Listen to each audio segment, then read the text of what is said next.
پاکستان میں نئے صوبے، انتظامی ضرورت، سیاسی نعرہ یا آئینی امتحان۔ السلام علیکم، شرائع دستور سے میں ہوں عبدالقیوم صدیقی اور آپ ہیں AQS کے ساتھ۔ پاکستان میں ایک مرتبہ پھر یہ بحث شروع ہو گئی ہے کہ کیا 4 صوبے تقریباً 25 کروڑ لوگوں کو مؤثر حکمرانی فراہم کر سکتے ہیں؟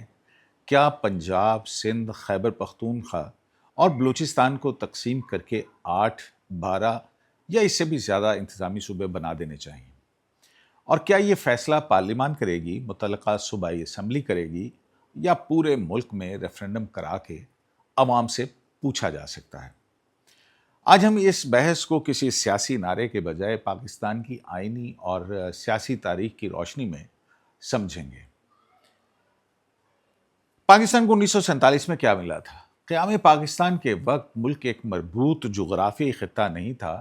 مشرقی بنگال اور مغربی پاکستان کے درمیان تقریباً 1000 میل کا بھارتی علاقہ موجود تھا۔ مغربی حصے میں پنجاب، سندھ، شمال مغربی سرحدی صوبہ، بلوچستان کے مختلف انتظامی علاقے، قبائلی علاقے اور متعدد سابق ریاستیں شامل تھیں۔ مشرقی حصہ آبادی میں مغربی پاکستان سے بڑا تھا۔ یہی آبادی کا فرق جلد پاکستان کے پہلے بڑے آئینی تنازع میں تبدیل ہو گیا۔ مشرقی پاکستان کا موقف تھا کہ جمہوریت کا بنیادی اصول ایک شخص ایک ووٹ، یعنی ون مین ون ووٹ ہے۔ اس لیے قومی اسمبلی میں نمائندگی آبادی کے مطابق ہونی چاہیے۔ اس اصول کے تحت مشرقی پاکستان کو وفاقی پارلیمان میں واضح اکثریت حاصل ہوتی۔ مغربی پاکستان کی حکمران اشرافیہ اس صورتحال سے خوش نہیں تھی۔ چنانچہ پاکستان کے اصول کے مقابلے میں دونوں بازوؤں کی برابری یعنی پیرٹی کا تصور سامنے لایا گیا۔ 1954 میں وزیر اعظم محمد علی بوگرا کے دور میں مغربی پاکستان کے تمام صوبوں اور ریاستوں کو ایک انتظامی اکائی بنانے کا منصوبہ پیش کیا گیا۔ 30 ستمبر 1955 کو پنجاب، سندھ، شمال مغربی سرحدی صوبہ جو کہ اب خیبر پختونخوا ہے، بلوچستان اور مغربی پاکستان کی ریاستوں کو ملا کر ایک صوبہ یعنی صوبہ مغربی پاکستان بنا دیا گیا۔ اس منصوبے کو 1 یونٹ کہا گیا۔ حکومت کی طرف سے 1 یونٹ کے حق میں 5 بنیادی دلائل جو ہیں وہ دیے گئے۔ پہلا یہ کہ صوبائی اور علاقائی تعصبات ختم ہوں گے۔ دوسرا یہ کہ پسماندہ علاقوں کی ترقی ممکن ہوگی۔ تیسرا یہ کہ انتظامی اخراجات کم ہوں گے۔ چوتھا یہ کہ پاکستان کا آئین بنانا آسان ہو جائے گا۔ اور پنجم، مشرقی اور مغربی پاکستان کی مساوی حیثیت ملے گی۔ لیکن اس کا سیاسی مقصد یہ تھا کہ آبادی میں اکثریت رکھنے والے مشرقی پاکستان کے سامنے پورے مغربی پاکستان کو ایک اکائی بنا کر کھڑا کیا جائے۔ یوں قومی سطح پر بنگالی اکثریت کو آبادی کے مطابق نمائندگی دینے کی بجائے مشرقی اور مغربی پاکستان کو برابر نشستیں دی جا سکیں۔ یہ بات ذہن میں رکھنا ضروری ہے کہ 1 یونٹ صوبے زیادہ بنانے کا نہیں بلکہ صوبے ختم کر کے طاقت مرکز میں جمع کرنے کا منصوبہ تھا۔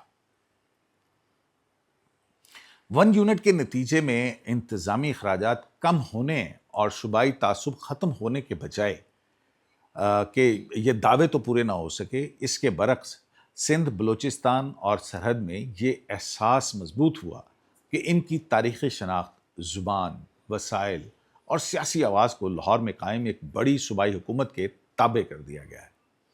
سندھ میں زمین، پانی، سرکاری ملازمتوں اور کراچی کی حیثیت کے سوالات پیدا ہوئے۔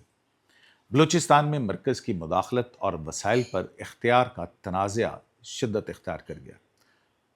سرحد میں پشتون شناخت اور صوبائی خود مختاری کی تحریک مضبوط ہوئی۔ 1958 میں جنرل ایوب خان کے مارشل لاء کے بعد اختیارات مزید مرکز میں مرتکز ہو گئے۔ مغربی پاکستان کے منتخب وزیر اعلیٰ کا ادارہ ختم ہوا اور گورنر کے ذریعے صوبے کا انتظام چلایا جانے لگا۔ یوں جس منصوبے کو صوبائی تعصبات ختم کرنے کے نام پر بنایا گیا تھا، اس نے چھوٹی قومیتوں کو مرکز اور پنجاب کے خلاف بد اعتمادی بڑھا دی۔ اس تجربے نے یہ ثابت کیا کہ انتظامی نقشہ صرف نقشے پر لکیریں کھینچنے سے کامیاب نہیں ہوتا۔ سیاسی شرکت، وسائل کی منصفانہ تقسیم اور علاقائی شناخت کو تسلیم کیے بغیر انتظامی مرکزیت مزاحمت پیدا کرتی ہے۔ 1 یونٹ جو ہے وہ جنرل یحییٰ خان نے 1970 کے لیگل فریم ورک آرڈر کے ذریعے ختم کر دیا۔ 1 جولائی 1970 سے پنجاب، سندھ، بلوچستان اور شمال مغربی سرحدی صوبہ یعنی خیبر پختونخوا دوبارہ بحال ہو گئے۔ اسی بندوبست کے تحت 1970 کے انتخابات آبادی کی بنیاد پر منعقد ہوئے اور مشرقی پاکستان کو قومی اسمبلی میں اکثریت ملی، لیکن اقتدار اکثریتی جماعت کے حوالے نہ کیا گیا۔ سیاسی بحران، فوجی آپریشن اور بھارتی مداخلت کے بعد 1971 میں مشرقی پاکستان الگ ہو کر بنگلہ دیش بن گیا۔ اس لیے 1 یونٹ کی تاریخی میراث انتہائی تلخ ہے۔ اس نے نہ قومی یکجہتی پیدا کی، نہ علاقائی اختلافات ختم کیے اور نہ پاکستان کو متحد رکھ سکا۔ 4 سے زیادہ صوبوں کی تجویز کب سامنے آئی؟ یہاں ایک تاریخی وضاحت جو ہے وہ کرنا ضروری ہے کہ پاکستان میں 4 سے زیادہ صوبے بنانے کی کوئی ایک متعین تاریخ یا ایک ہی منصوبہ نہیں ہے، بلکہ مختلف ادوار میں مختلف بنیادوں پر مطالبات سامنے آتے رہے۔ کسی نے تاریخی صوبہ بحال کرنے کا مطالبہ کیا، کسی نے لسانی شناخت کی بنیاد پر صوبہ مانگا، کسی نے پسماندگی اور وسائل کی محرومی کو بنیاد بنایا اور کسی نے خالصتاً انتظامی سہولت کے لیے چھوٹے صوبوں کی تجویز دی۔ بھاولپور صوبے کی بحالی کا مطالبہ 1970 میں 1 یونٹ ختم ہوا تو سابق ریاست بھاولپور کو الگ صوبہ بنانے کے بجائے پنجاب میں شامل رکھا گیا۔ بھاولپور کے سیاسی حلقوں نے موقف اختیار کیا کہ 1 یونٹ سے پہلے بھاولپور کی الگ انتظامی اور آئینی حیثیت تھی، لہٰذا اسے صوبے کا درجہ واپس ملنا چاہیے۔ اس مطالبے کی بنیاد صرف انتظامی سہولت نہیں بلکہ تاریخی شناخت اور سابق ریاست کی حیثیت تھی۔ یہ تحریک وقتاً فوقتاً مضبوط ہوئی، مگر پنجاب کی تقسیم، صوبائی دارالحکومت، پانی، سرکاری ملازمتوں، اسمبلی کی نشستوں اور مالی وسائل کے سوالات پر سیاسی اتفاق پیدا نہ کر سکی۔ سرائکی یا جنوبی پنجاب صوبہ۔ جنوبی پنجاب میں علیحدہ صوبے کی منظم سیاسی بحث خصوصاً 1970 کی دہائی کے بعد نمایاں ہوئی۔ ابتدا میں سرائکی زبان اور ثقافتی شناخت ایک اہم بنیاد تھی، لیکن وقت کے ساتھ ساتھ اس میں انتظامی محرومی اور معاشی پسماندگی کے دلائل جو ہیں وہ بھی شامل ہوتے چلے گئے۔ ملتان، بھاولپور اور ڈیرہ غازی خان کے علاقوں سے یہ شکایت سامنے آتی رہی کہ لاہور میں موجودہ صوبائی حکومت جنوبی اضلاع کی آبادی، ترقیاتی ضرورت، صحت، تعلیم، آبپاشی اور بنیادی ڈھانچے پر مناسب توجہ نہیں دیتی۔ تخت لاہور کی پھبتی کسی گئی۔ تاہم جنوبی پنجاب کے حامی بھی اس سوال پر تقسیم رہے کہ ایک مشترکہ جنوبی پنجاب کا صوبہ بنایا جائے جہاں صرف سرائکی اکثریتی علاقوں کا صوبہ ہو، یا بھاولپور کو الگ صوبہ اور ملتان اور ڈیرہ غازی خان کو جنوبی پنجاب کا حصہ بنایا جائے۔ اسی داخلی اختلاف نے مطالبے کو عملی آئینی منصوبے میں تبدیل کرنا مشکل بنائے رکھا۔ ہزارہ صوبے کی تحریک جو ہے وہ خیبر پختونخوا کے ہزارہ ڈویژن میں الگ صوبے کا مطالبہ پہلے بھی موجود تھا، لیکن جب 2010 میں 18ویں آئینی ترمیم کے ذریعے شمال مغربی سرحدی صوبے کا نام خیبر پختونخوا رکھنے کے بعد جو ہے وہ یہ ہزارہ صوبے کی تحریک زیادہ نمایاں ہو گئی۔ ہزارہ کے بعض حلقوں کا کہنا تھا کہ نیا نام پورے صوبے کی کثیر لسانی شناخت کی نمائندگی نہیں کرتا۔ ایبٹ آباد اور ہزارہ میں احتجاج بھی ہوئے۔ اس مطالبے میں انتظامی فاصلے، وسائل شناخت اور پشاور سے مرکزیت کے خلاف شکایات شامل تھیں۔ تاہم ہزارہ صوبے کی منظوری کے لیے خیبر پختونخوا اسمبلی کی 2/3 حمایت درکار ہے، جو اب تک حاصل نہیں ہو سکی۔ کراچی یا شہری سندھ صوبہ سندھ میں کراچی اور حیدرآباد سمیت شہری علاقوں کے لیے الگ صوبے یا انتظامی اقائے کی تجاویز بھی مختلف ادوار میں سامنے آتی رہی ہیں۔ اس تجویز کے حامیوں کا موقف یہ ہے کہ کراچی کی آبادی، معیشت، بندرگاہوں، ٹیکس ریونیو اور شہری مسائل کا حجم ایک الگ انتظامی بندوبست کا تقاضا کرتا ہے۔ مخالفین اسے سندھ کی تاریخی وحدت تقسیم کرنے کا منصوبہ سمجھتے ہیں۔ مرسوں سندھ نہ ڈیسوں۔ سندھ اسمبلی میں الگ شہری صوبے کے لیے 2/3 اکثریت کا حصول عملی طور پر انتہائی مشکل ہے۔ اسی لیے کراچی صوبے کی بحث انتظامی سے زیادہ لسانی، تاریخی اور سیاسی تنازع بن جاتی ہے۔ فوجی ادوار میں اگر ہم دیکھا جائے کہ صوبوں کے معاملات، تو اس طرح پاکستان کے فوجی حکمرانوں نے عمومی طور پر صوبوں کی تعداد بڑھانے کی بجائے صوبائی سیاسی طاقت کو کم کرنے کے لیے مقامی حکومتوں کے نظام کا استعمال کیا۔ جنرل ایوب خان نے 1 یونٹ برقرار رکھا اور بنیادی جمہوریتوں کا نظام جو ہے وہ متعارف کروایا۔ اس نظام میں مقامی نمائندگی تو تھی مگر صوبائی خود مختاری محدود رہی۔ جنرل ضیاء الحق نے بھی غیر جماعتی مقامی حکومتوں کو فروغ دیا، لیکن نئے صوبے بنانے کا کوئی جامع آئینی منصوبہ نافذ نہیں کیا۔ جنرل پرویز مشرف انہوں نے 2000 میں ڈیولیوشن آف پاور پلان جو ہے وہ متعارف کروایا۔ ڈویژنل نظام کو وقتی طور پر ختم کر کے اضلاع، تحصیلوں اور یونین کونسلوں کو انتظامی اہمیت دی گئی۔ اس منصوبے کا دعویٰ تھا کہ اقتدار صوبائی دارالحکومتوں سے اضلاع تک منتقل ہوگا، لیکن ناقدین کے مطابق اس سے منتخب صوبائی حکومتوں اور سیاسی جماعتوں کی طاقت کم، جبکہ وفاقی فوجی حکومت کا مقامی سطح پر اثر بڑھا۔ پرویز مشرف نے اقتدار سے الگ ہونے کے بعد مزید صوبوں کی حمایت کرتے ہوئے کہا کہ چھوٹے صوبے علاقائی تنازعات کم اور انتظامیہ کو شہریوں کے قریب لا سکتے ہیں۔ تاہم ان کے اپنے فوجی دور میں نئے صوبے بنانے کے لیے کوئی آئینی ترمیم منظور نہیں ہوئی۔ اس لیے یہ کہنا زیادہ درست ہوگا کہ فوجی حکومتوں نے چھوٹے صوبوں کے بجائے مضبوط مرکز اور مقامی حکومتوں کے ذریعے صوبائی سطح کو بائی پاس کرنے کی کوشش کی۔ واحد نمایاں استثناء جنرل ضیاء خان کا 1 یونٹ ہے، جس نے اس کو 1 یونٹ کو ختم کر کے چاروں صوبوں کو بحال کیا تھا۔ جمہوری ادوار میں حکومتوں نے نئے صوبوں کے مطالبات جو ہے زیادہ کھل کر پارلیمان اور صوبائی اسمبلیوں تک پہنچے، مگر سیاسی اتفاق پیدا نہیں ہو سکا۔ 2012 کی قراردادیں قومی اسمبلی اور پنجاب اسمبلی میں جنوبی پنجاب اور بھاولپور صوبوں سے متعلق قراردادیں اور تجاویز سامنے آئیں۔ پیپلز پارٹی کی وفاقی حکومت نے پنجاب میں نئے صوبے یا صوبے بنانے کے لیے پارلیمانی کمیشن قائم کیا۔ اس کمیشن کی سربراہی سینیٹر فرحت اللہ بابر نے کی اور اس نے 28 جنوری 2013 کو اپنی ایک رپورٹ پیش کی، لیکن پاکستان مسلم لیگ نون جو اس وقت پنجاب میں حکومت میں تھی، اس نے کمیشن کی تشکیل اور نمائندگی پر اعتراض اٹھائے۔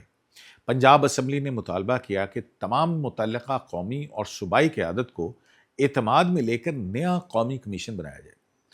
نتیجہ یہ نکلا کہ کمیشن کی رپورٹ قانون نہ بن سکی۔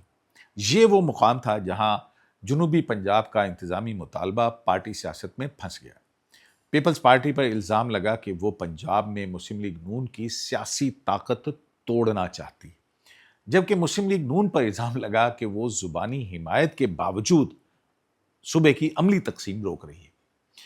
2019 میں مسلم لیگ نون کے ارکان نے قومی اسمبلی میں ایک آئینی ترمیمی بل جمع کروایا، جس میں پنجاب سے 2 نئے صوبے بنانے کی تجویز دی گئی، ایک صوبہ بھاولپور اور دوسرا صوبہ جنوبی پنجاب۔ بل میں آئین کے آرٹیکل 1 میں ترمیم کر کے پاکستان کے صوبوں کی فہرست میں بھاولپور اور جنوبی پنجاب شامل کرنے کی تجویز تھی۔ بھاولپور صوبہ موجودہ بھاولپور ڈویژن پر مشتمل ہوگا، جبکہ جنوبی پنجاب کے لیے دوسرے جنوبی اضلاع تجویز کیے گئے تھے، لیکن یہ بل بھی مطلوبہ پارلیمانی اور صوبائی اکثریت حاصل نہیں کر سکا۔ تحریک انصاف کی حکومت نے جنوبی پنجاب کو الگ صوبہ بنانے کا وعدہ کیا، مگر مکمل صوبے کی بجائے ملتان اور بھاولپور میں جنوبی پنجاب سیکریٹریٹ قائم کرنے کی طرف پیش رفت ہوئی۔ یہ انتظامی قدم تھا، آئینی طور پر صوبہ نہیں۔ نئے صوبوں کی تجاویز بار بار کیوں رد ہوتی رہیں؟ اس کی پہلی وجہ سیاسی عدم اعتماد ہے۔ دوسرا، ہر جماعت کو شبہ رہتا ہے کہ نئے صوبے کا مطالبہ انتظامی اصلاح نہیں بلکہ مخالف جماعت کا انتخابی ووٹ بینک توڑنے کے لیے استعمال ہو رہا ہے۔ دوسری وجہ صوبائی شناخت ہے۔ سندھ کی تقسیم کی بات ہو تو سندھی قوم پرستی سامنے آتی ہے۔ بلوچستان کی تقسیم کی تجویز ہو تو بلوچ اور پشتون علاقوں کا سوال پیدا ہوتا ہے۔ خیبر پختونخوا کی تقسیم میں ہزارہ، پشاور قبائلی اضلاع اور جنوبی اضلاع کی حدود متنازع ہو سکتی ہیں۔